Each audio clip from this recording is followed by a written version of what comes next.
Errol Spence Jr. said he is not moving up to 154 until he gets to fight Terence Crawford. Mentioned Terence Crawford name several times in the interview that he did on Fox during the telecast of the Caleb Plant fight before the Manny Pacquiao pay-per-view. Let's talk about that in the welterweight division in this video.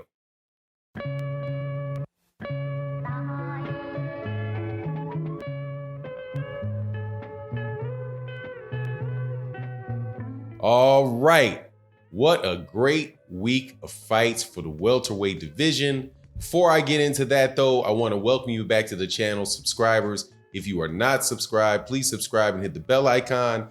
Also, thank you to the Patreons that support the channel. Also, everybody that donates in the live streams through the Cash App, through the Super Chat. Much appreciated. You guys really do make this channel click. So let's get into it with the welterweight division. Most people know the welterweight, better familiar with the channel know that the welterweight division is my favorite division in boxing. I think it is super loaded with talent, and we've actually been able to get some pretty decent fights in the welterweight division as yet. But of course, the biggest fight that is out there waiting for real hardcore boxing fans, we've been talking about over the last year, pretty much since Terence Crawford moved up to 147 pounds, is Errol Spence Jr.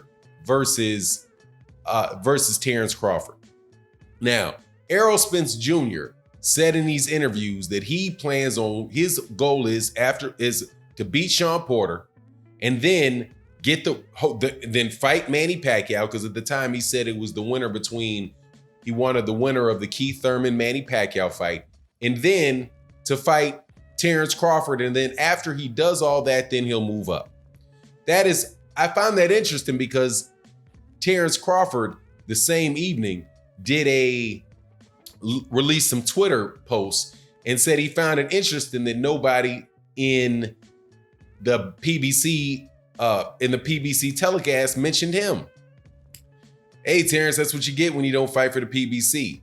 We see that happening over there with Top Rank consistently. But he was wrong, because Errol Spence Jr. was mentioned him very firmly and consistently through the evening. So that should tell my friends who are Errol Spence, who are big time Terence Crawford fans like me. I like Terence Crawford a lot, but I'm telling you, man, there's very few boxers that I am just going to be 100% in their camp, and you ain't getting me to ever criticize them. If I don't think they can win a fight, or I think that they're going to lose a fight, I'm going to tell you that I think that they're going to lose the fight. It's just what it is, man. There's a lot of boxers in the welterweight division and in the sport of boxing that are really terrific athletes and that are fun, that are really fun to watch. I am definitely one of these people I'm somebody that can appreciate Kevin Durant and appreciate a LeBron James at the same time. I can appreciate a Mahmoud Abdul-Rauf in his career and appreciate Stephen Curry in his career. I don't have to tear one guy down for the other guy. But hey, if you ask me who I think is going to win in a particular match, is it going to be the 1996 Bulls, or would it be the 2018 Golden State Warriors? I'm going to tell you it's the Bulls. Not trying to disrespect one guy over the other. It's just how I see it. That's what we do when we talk sports. And that's what I did this weekend with Manny Pacquiao and Keith Thurman as well. I like Manny Pacquiao as a fighter very much. I is not a big fan of Keith Thurman as a person in the ring, because in a person as far as it goes with the way that he was handling his business over the last couple years. I thought that he was blatantly ducking Errol Spence Jr. and that fight could have happened. He held out and he held out and he held out, and he got his pay-per-view fight against Manny Pacquiao, the one he had been looking for several years. He used to want to do it with either Floyd Mayweather Jr. or Manny Pacquiao. He got his chance. Manny Pacquiao won the fight. I thought that Manny Pacquiao was a little long in the tooth, and he didn't look too good looked very good in his last couple fights, but he won the fight, right? That's not me saying I don't like Manny Pacquiao and then I think I'm a Manny Pacquiao hater. That's just not the case, man. Same thing with Terence Crawford, and same thing for Errol Spence. If you ask me who's going to win between Errol Spence and David Benavidez, man, I'm going to tell you I think it's going to be David Benavidez, okay? I just don't think any of these welterweights that are there are going to beat Errol Spence. I don't think Terence Crawford beats Errol Spence. I don't think Manny Pacquiao beats Errol Spence. I don't think Sean Porter beats Errol Spence. And that's just how I see it. But you get so many comments and so many conversations that go on around boxing and these fighters that always turn it into, it's either this way, or it's that way. Either you really love this fighter and you hate the other, or you love this fighter and you hate that guy. That's not the sport of boxing the way that I see it. I enjoy watching boxing matches. I enjoy watching fights. And I enjoyed the one with Keith Thurman. Now, why do I say all that? With Keith Thurman and Manny Pacquiao. And I'm hoping to see the one between Errol Spence Jr. and Terence Crawford. I say that because I'm going to now be looking at Terence Crawford to see whether or not Terence Crawford is going to start being very, very vocal with Bob Arum and in his next fight about saying that he wants to fight Errol Spence Jr. if Errol Spence Jr. gets past Sean Porter. We shouldn't be too quick to overlook Errol Spence Jr. and Sean Porter, the Errol Spence Jr. and Sean Porter fight. Anything can happen in the sport of boxing. Omar Figueroa lost to Yordenis Ugas. And he lost badly, man. He lost badly. I actually thought Yordenis Ugas was going to win that fight. Loved calling the fight.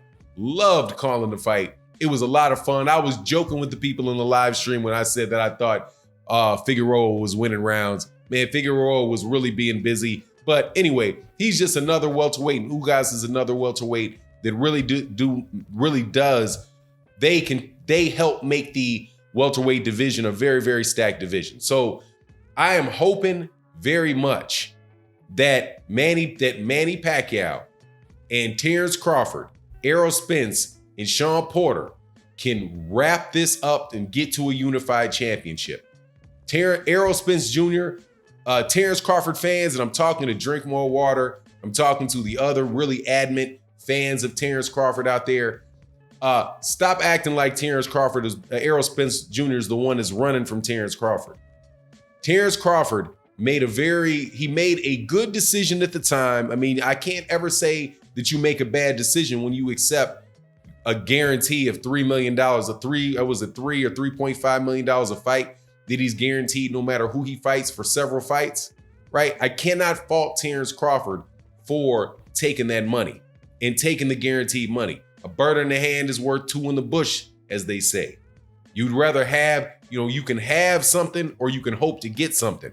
And that's not a bad decision. But one of the ramifications of that solid decision that was made by Bomac and Terence Crawford and the rest of Terence Crawford's team was that it was going to be difficult for him to get a fight with the rest of the welterweight champions, because all of the other welterweight champions were with the PBC.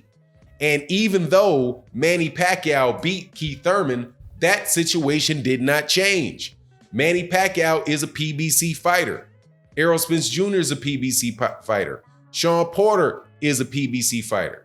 So at the very least, Terence Crawford can be very, very vocal about wanting to make that fight, show up to a PBC card, let himself be seen on camera, really put the pressure on Bob Arum and those guys to make that fight right away. Right away being as soon as possible. Errol Spence Jr. though, and Manny Pacquiao and Sean Porter, they have to do the lion's share of the work in the unification of the welterweight division.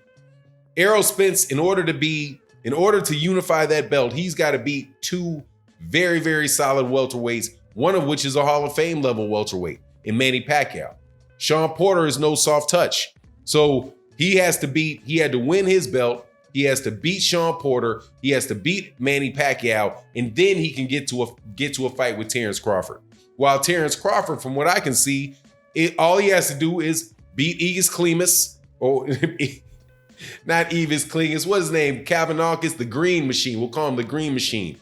Beat the Green Machine, beat Alexander Boost Putin, or somebody else, somebody of that ilk. Maybe they can convince Danny Garcia to give him a fight, but more than likely, I don't think Danny Garcia is going to want to do that. Danny Garcia more than likely is going to try to put himself in a position of being a mandatory or something like that to get a shot at Manny Pacquiao is what I would believe. But I am encouraged, though.